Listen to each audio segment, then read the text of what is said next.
nyambung dengan Nabi, ya burung dara nyambung dengan Nabi.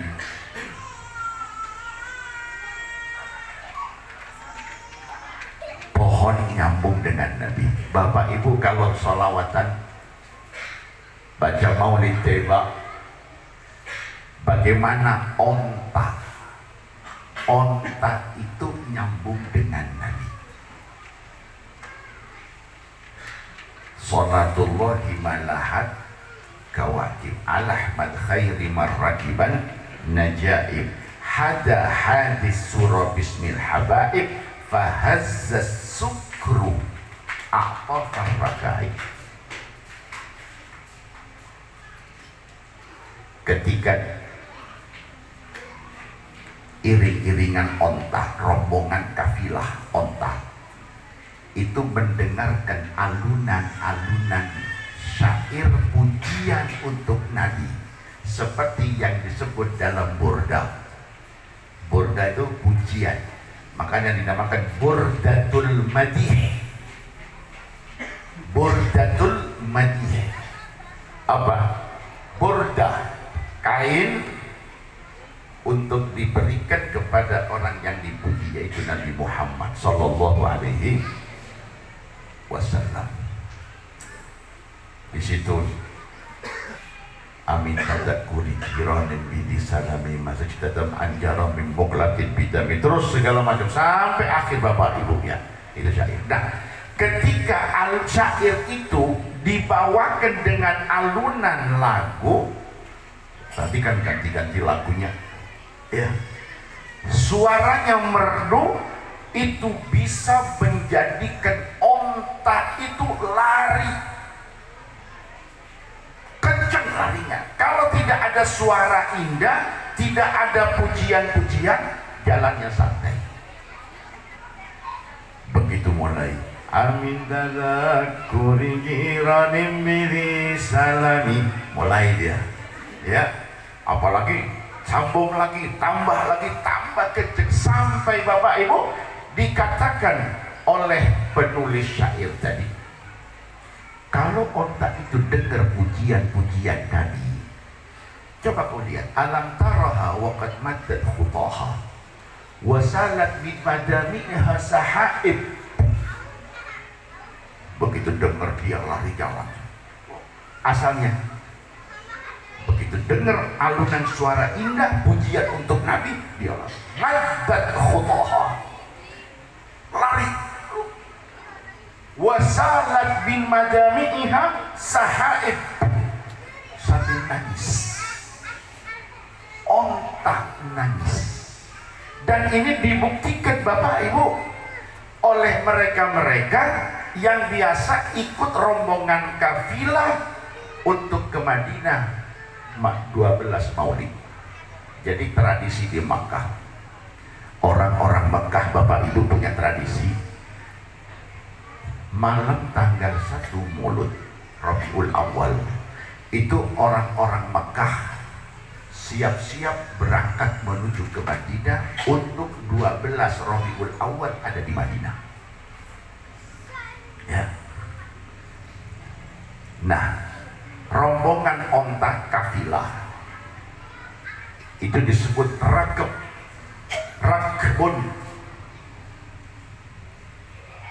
Hada hadi al hadi, ini vokalis nih, hadi sanes hadi, hada yahdu, al hadi orang yang nembang, yang melantunkan ya dengan suara indah, al hadi.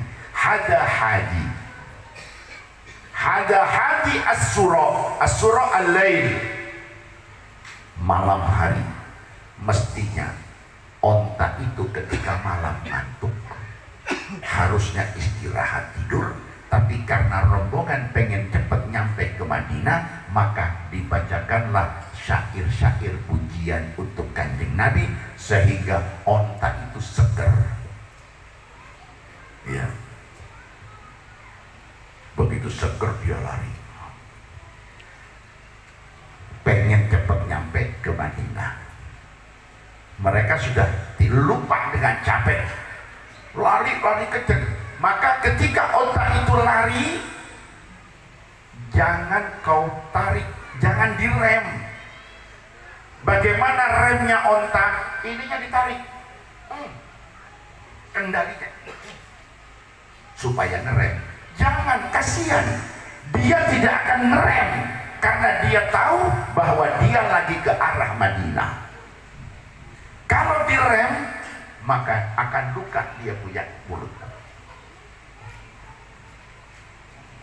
Biarkan. Fada jadbaz zimani, utruk, tinggalkan jadbaz zimam, menarik kendali onta. Jangan ditarik, lepaskan.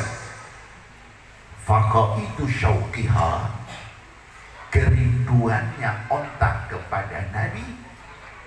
Faqaidu syauqiha lil hayyi, ke Madinah, al hayy, kampung Madinah, jadib, akan otomatis akan ketarik ke Madinah, tidak akan kemana-mana. Lepaskan dia. Begitu nyampe di Madinah, ini salah satu orang Makkah yang ikut rakab, ikut kafilah Rabiul Awal ke Madinah. Di antaranya ada yang namanya Abdul Aziz Mehdir. Ini jamaahnya Abu Yasin Muhammad, termasuk Said Abbas Al-Maliki, adiknya Abu Yasin Muhammad. Itu pernah ikut Abdul Aziz Mehdir. Nah, beliau katakan apa? Ya Sayyid, saya lihat sendiri onta itu, kalau sudah naik dari Mekah sekian ratus kilo, nyampe di tempat yang namanya Jabal Mufarrihat atau Thaniyatul Mufarrihat. Mufarrih, bikin senang. Kenapa? Karena Masjid Nabawi sudah kelihatan dari gunung. Kalau sudah naik di Jabal Mufarrihat, itu onta tidak bisa dikendalikan lagi. Pengen cepat nyampe, sekalipun malam dia akan lari. Sampai nyampe di Masjid Nabawi, sampai di sana dengan suara-suara rintihan kerinduan. Suaranya suara makhluk yang lagi rindu dan nangis. Dari sini keluar air mata,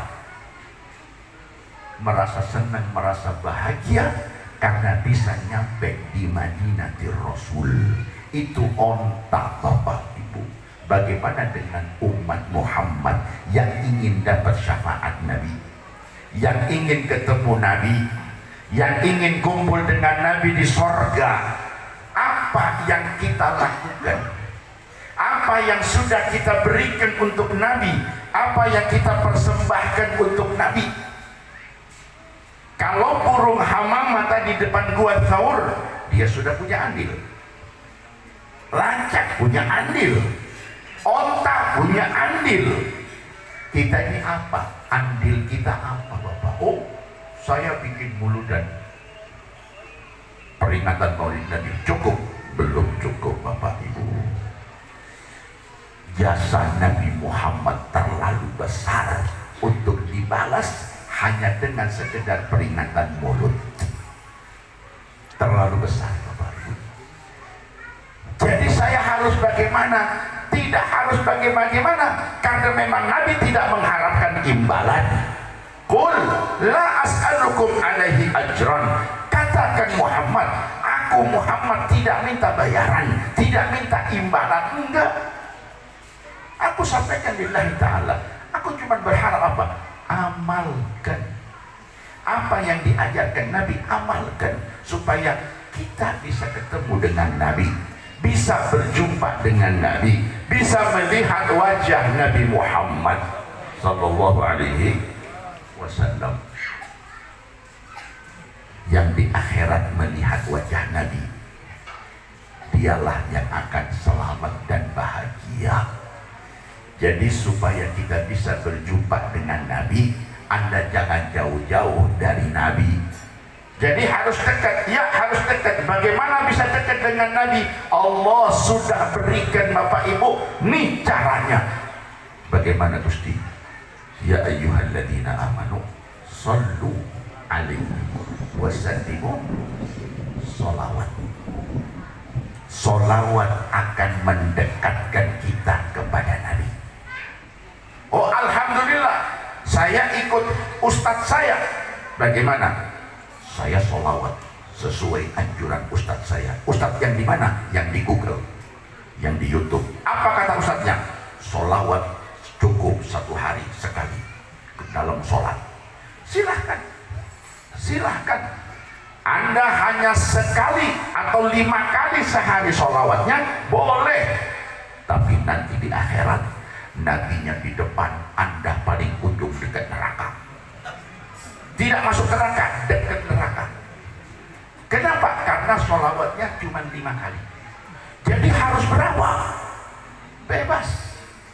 Tidak ada paksaan dalam solawat, gak ada. Yang jelas Nabi bersabda, inna awlan nasi bi yaumal qiyamah. Orang yang paling dekat dengan Nabi, yang paling nyambung dengan Nabi nanti di hari kiamat, bukan yang paling banyak haji, bukan yang paling sering umroh, enggak, bukan yang paling banyak sedekah, tidak, tapi yang paling banyak sholawatnya. Subhanallah. Ya, ternyata untuk nyambung dengan Nabi, Allah berikan kemudahan buat kita umat. Alhamdulillah, murah meriah, nggak pakai bayar. Ya, yang penting andanya mau sholawat. Dan istimewanya sholawat Bapak Ibu, faqabuluha hatmun bighairi taraddudi. Sholawat dari siapapun, dimanapun, kapanpun Anda baca, pasti diterima oleh Allah Subhanahu wa ta'ala. Ini luar biasa ke sholawat. Apa cukup sholawat? Belum, Allah tambahkan lagi. Allah tambahkan lagi Bapak Ibu, sallu alaihi wasallimu. Apakah cukup sholawat? Mesti harus salam. Sholawat dan salam. Sudahlah sholawat aja Bapak. Kita sholawat bukan untuk Allah, bukan untuk Nabi, tapi untuk kita. Kita salam kepada Nabi bukan untuk Nabi, bukan untuk Allah, untuk kita. Nabi bersabda, ma min ahadin yusallimu alayya illa raddallahu alayya ruhi. Tidak ada seorang pun dari kalian umat yang mengucapkan salam kepada Nabi. Tadi berapa kali?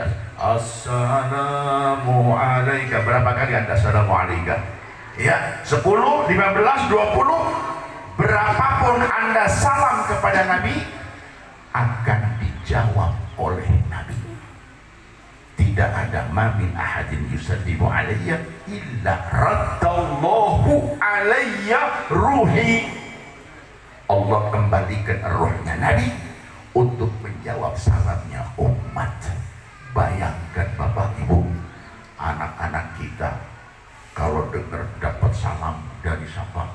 Dari artis. Wow, salam dari artis atau salam dari pejabat. Ya, ayah salam ke salam di bupati. Oh masa bupati? Ya, ayah salam siapa? Di presiden. Oh masya Allah, nggak tidur seminggu. Padahal cuma presiden. Ya. Bapak, ini salam dari Nabi.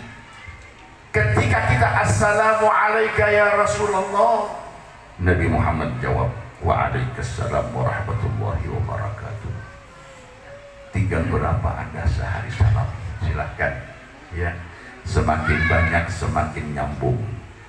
Jika nyambung di dunia, insya Allah nyambung di akhirat. Nyambung di akhirat, insya Allah selamat dan bahagia. Amin ya rabbal alamin. Maka kesempatan ini Bapak Ibu jangan disia-siakan. Hidup di dunia hanya sekali, sebentar. 60 tahun, 70 tahun, anggap 100 tahun, sebentar. Ya,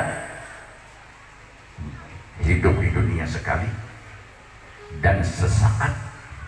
Manfaatkan betul Bapak ini kesempatan kita untuk bisa menyambung diri dengan Nabi Muhammad SAW. jangan kalah dengan makhluk yang lain. Yang terakhir apa Bapak Ibu, bagaimana Nabi Muhammad SAW itu tunjukkan kepada para sahabat bahwa pohon-pohon juga nyambung dengan Nabi. Ketika ada pohon kurma tumbuh di masjid Nabi atau sengaja dipasang di situ, karena masjid Nabi bukan pakai tenda begini, bukan pakai asbes, ya, tidak pakai plafon, cukup dengan pohon kurma dan pelepah atau daun-daun kurma. Itu masjid Nabi dengan para sahabat. Suatu hari Nabi dengan sahabat lagi di masjid, tiba-tiba semua yang di masjid Bapak Ibu dengar ada suara yang menangis, ada suara tangisan. Siapa yang nangis nih? Tidak ada yang nangis. Tidak ada yang nangis Bapak Ibu. Sahabat itu, tapi jelas suaranya kedengar, yang di masjid semua dengar. Nabi lihat, ternyata suara itu keluar dari pohon kurma. Padahal pohon kurma itu sudah lama di masjid dan tidak nangis. Hari itu nangis. Kenapa nangis? Sebab biasanya Nabi setiap khutbah tangan Nabi nempel di pohon kurma, sehingga pohon kurma menjadi tenang. Ketika nangis, sehari sebelumnya ada sahabat muda bikin mimbar untuk kanjeng Nabi, dibawalah ke masjid, ditaruh di masjid. Nah, setelah ada mimbar, Nabi Muhammad tidak lagi pegang pohon kurma, tapi pegang mimbar. Di sini pohon kurma iri Bapak, nangis, sedih. Fahanna ilaihil jid'u hadina hazinin nadib.